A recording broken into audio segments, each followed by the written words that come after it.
एहसास करा दे कि वे गुलाम है। हम तो सोच रहे थे सत्य आणि नाही लागत त्याचा अंतर। जो बोधी धम्म हा धारण करून शांत होतो त्याला संत म्हणतात। भंतेजी शांत झाले असतील असं वाटायला लागलं होतं। काशीरामजींनी उत्तर प्रांताची पताका फडकवली ना, ते अक्षर दिसले त्यांच्या बोलण्यात। समजलं? राजसत्ता वो है ना, तो सभी ताले खोलने वाली है। हमारी राजनीतिक, आर्थिक, सामाजिक, सांस्कृतिक बदल जो है उसकी चाबियां दिल्ली में है। दिल्ली की सत्ता जब तक आती नहीं तब तक कुछ होने वाला नहीं है। राजनीतिक क्रांति, समग्र क्रांति, समग्र क्रांति की बात को लेते हुए जय नारायण प्रकाश उतरे मैदान में। इंदिराबाई ने उनको ठूस दिया तो तख्त पलट गया।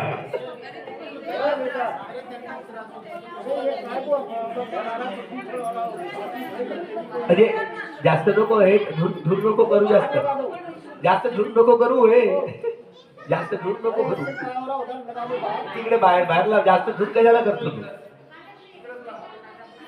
जास्त धूर नको करू। गुलामों को वे एहसास करा दी कि वे गुलाम है जब चढ़ेंगे। ये बात जरूर है बंते जी कि हम बाबा साहब के अनुयायी, चाहे हम भिक्षु, भिक्षुणी, उपासक या उपासिक उपासिका, चारों ये परिषदें है ना, इस बात को वो सीखने की जरूरत है कि हम यह गुलामों को एहसास नहीं करवा पाए कि वे गुलाम है।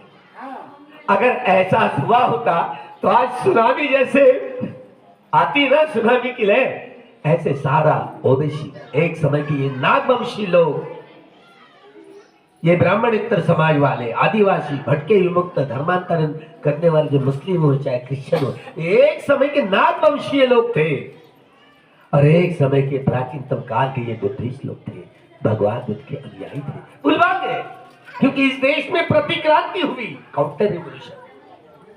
बुद्ध भगवान का सत्संग, ये क्रांति और ब्राह्मणवाद प्रतिक्रांति। भक्ति जी के बयान में इस क्रांति और प्रतिक्रांति की लहर बाहर आई। एक 85 और 15% वाला जो लड़ाई का नक्शा है ना, कांशीराम जी ने जो उसमें बोया था ना, तो ये बातें सामने भक्ति जी के जो वाणी के सामने आई। अच्छा है कि समाज बदलने के लिए भला ही भक्ति जी बूढ़े हो रहे हैं, लेकिन मन थोड़ा बूढ़ा हो गया। मन नहीं बूढ़ा होता, मन तो अभी भी जवान दिख रहा है, युवा दिख रहा है ना। कब बूढ़ा होगा पता नहीं, जब शांत हो गया। मैं भी खूंखार हूं, अब मेरी आयु 67 चल रही है, 66 कंप्लीट हो गई, 67 चल रही है। इतने भी नहीं बच पाए बाबा साहब। इतनी कम आयु में इतना सारा बदलाव इस समाज में लाया, कोई मामूली सी बात नहीं है। बाबा साहब ने केवल महात्मा गांधी को ही मजबूर नहीं किया, क्योंकि मजबूरी का नाम महात्मा गांधी कहा जाता है। सुनते हो ना, क्यों मजबूर हुए गांधी? क्यों आखिर मजबूर क्यों हुए? गांधी बैरिस्टर, वो भी बैरिस्टर थे, सीधे साधे थोड़े थे। उनको छोटी लंगोटी लगानी पड़ी।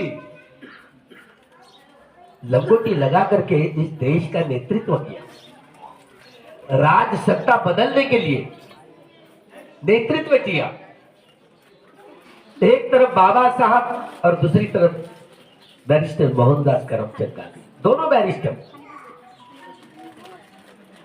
इस समाज व्यवस्था में कितना सारा रोग जाति व्यवस्था का लगा, और जाति व्यवस्था की जो जड़ है ना, इतना बड़ा रोग, इसका दवा केवल बाबा साहब अम्बेडकर जी को ही पता चल गया और अन्य किसी को नहीं। तो बात मामूली सी नहीं है। इसलिए बाबा साहब इस कानून के जरिए जो अछूतपन का जो रोग है निकाल दिया। कानून के 17 नंबर मूलभूत अधिकार दिया कि अछूतता नहीं पाली जाए, मिटा दिया। मनुस्मृति के कानून को ध्वस्त किया। एक सहस्त्रबुद्धे नाम के एक मित्र, उनके द्वारा मनुस्मृति जो शूद्रों, अति शूद्रों और हमारी माता बहनों की जो सम्मान को ठेठ पहुंचाने वाले ऐसे जो मुहावरों का खेल वहां पर मनुस्मृति में गढ़ा गया है, वो शूद्रों, अति शूद्रों और माता बहनों को ये गुलामी की बेड़ियों में बरकरार रखने वाला ऐसे कानून था। जाति व्यवस्था का कानून, उसको कानून ने ध्वस्त कर दिया, जला करके राख कर दिया बाबा साहब ने। और ऐसे कानून इस देश को दिया जो टूटे हुए मनों को जोड़ा जा सकता है। जितनी सारी सांप्रदायिक खामियों है सभी को मिटा करके एक जिनसी मनुष्य समाज बनाना है तो केवल संबोधि ज्ञान के आधार पर ही बना जा सकता है। इसलिए हर घर में, हर बस्ती में, हर नगर में, हर राज्य में, देश में, विदेश में, सारे विश्व में लड़ाइयां चलती रहती है, युद्ध ही करते रहता है। और कोई युद्ध हो, उन सभी युद्धों से मनुष्य समाज की हानि ही होती आएगी, लाभ नहीं। अपनी भी हानि ना हो और उनकी भी हानि ना हो, अपना भी लाभ हो और उनका भी लाभ हो। एक मनुष्य दूसरे मनुष्य के साथ में मनुष्य जैसा बर्ताव करे, आचरण करे, उसी को धर्म कहा जाता है। और प्रकृति के नियम के आधार पर भगवान बुद्ध ने जो सद्धर्म का अनुसंधान किया, स्वयं प्रयत्नों के आधार पर जो संबोधि ज्ञान का अनुसंधान करके इस संबोधि ज्ञान को धारण करते हुए सम्यक संबोधि प्राप्त की। संपन्न कहे गए भूत, वर्तमान और भविष्य तीनों काल की परिपूर्ण जानकारी उनको, ऐसा एक भी विषय नहीं है जिनकी जानकारी उनको नहीं है, इसलिए संपन्न कहा गया, सर्वत्र जानने वाले।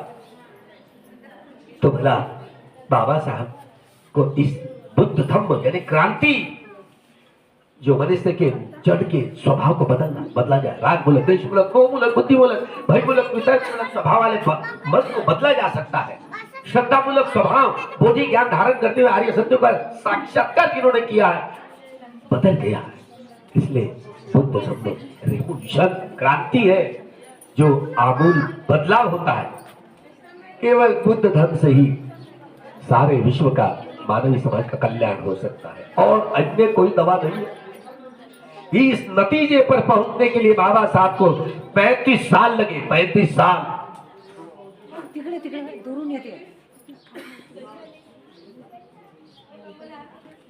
और बाबा साहब ने इसलिए अपने अनुयायी को आखिर भगवान बुद्ध के सद्धर्म की ओर ले गए, जो शांति, सुख और समाधान से जी सके।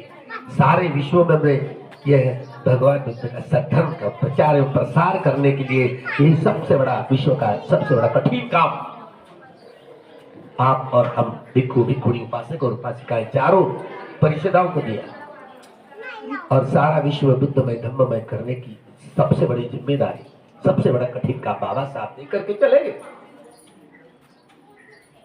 पता नहीं अगर मान लो अभी रमाई होती ना, रमाई, तो बाबा साहब के सामने अपने मस्तिष्क का एक कुंकुम है, नाक की नथनी मुखड़ी है, ये कान के कवच कुंडल है,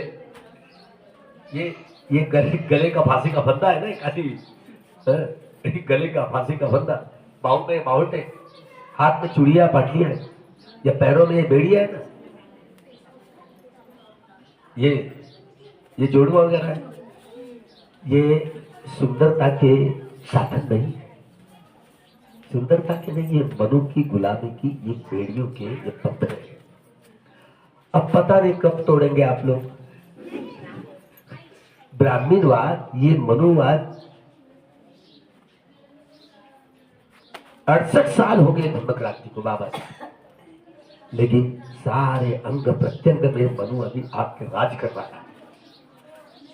लंका में गए, थाईलैंड में गए, म्यांमार में गए, माता भगिनी को यहाँ कोई कुंकम नहीं है, नाक में नहीं है, कान में नहीं है, गले में नहीं है, हाथ में नहीं है, पैर में नहीं है।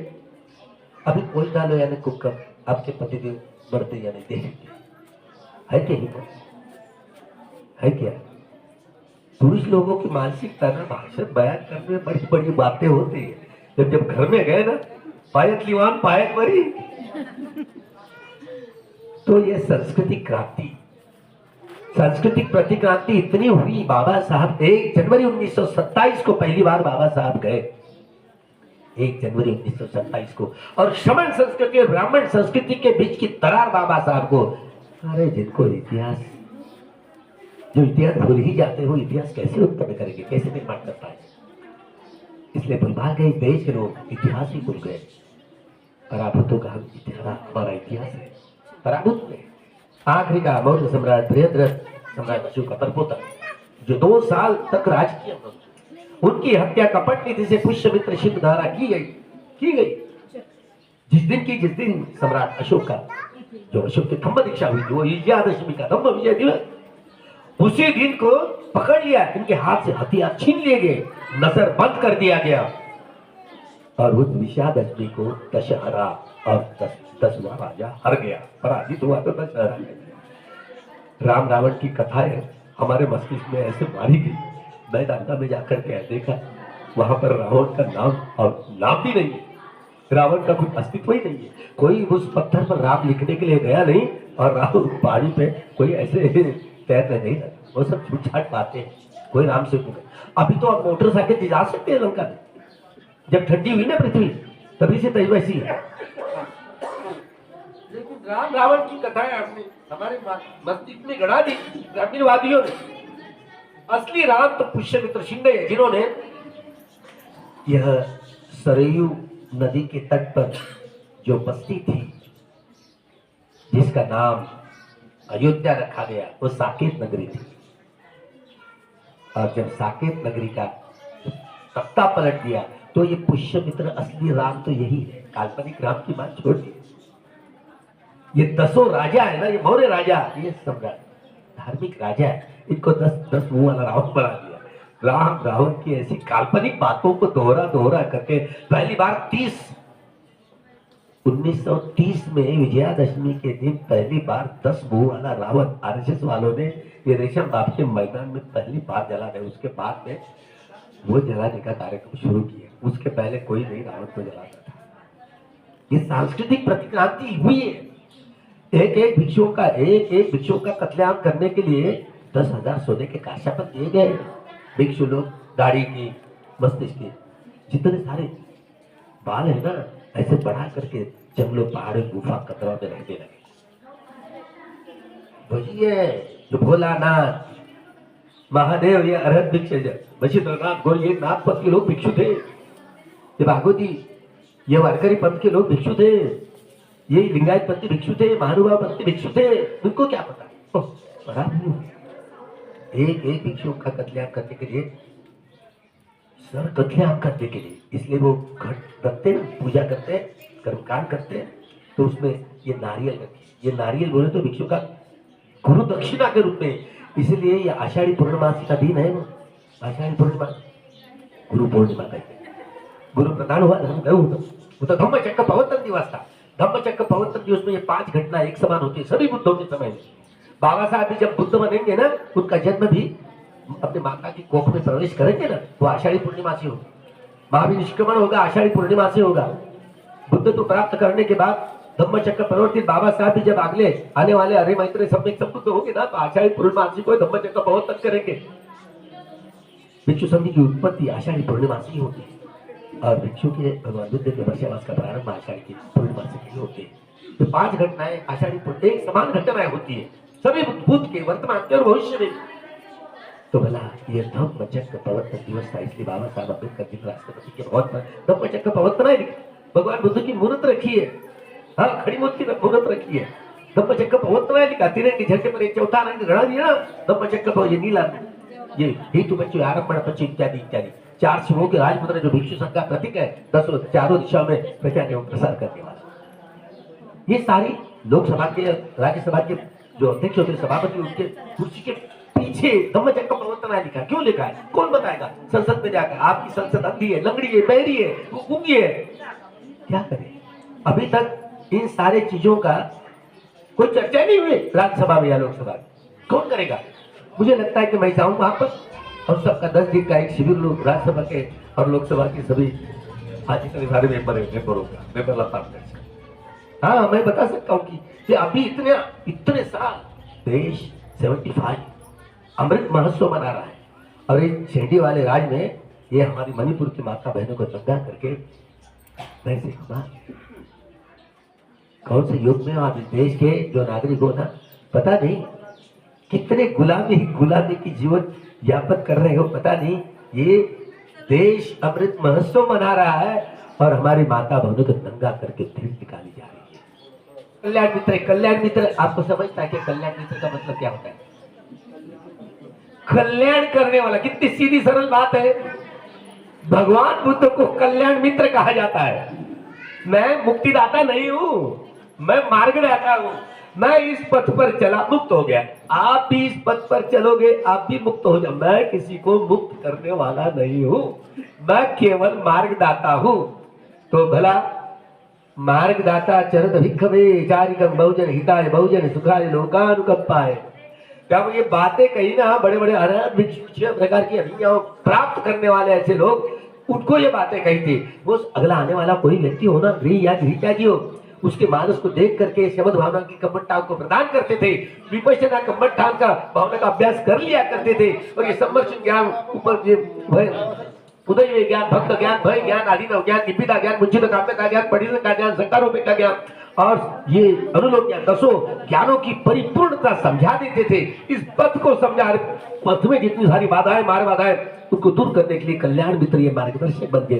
तभी कल्याण होता है। जब ये कल्याण मित्र कब बनेंगे? ये अगले आने वाले कोई व्यक्ति हो, परिपक्व होंगे, अर्हत होंगे ना, तब कल्याण मित्र बन सकते। तभी तक नहीं बनेंगे, केवल नाम के है। लेकिन नाम तो है कल्याण मित्र। कल्याण मित्र कैसे बनेंगे? मैं उनके पास में माइक दे रहा हूं कि वे अपना संबोधन यहाँ पर उपासक उपासिकाओं को करें। हेलो।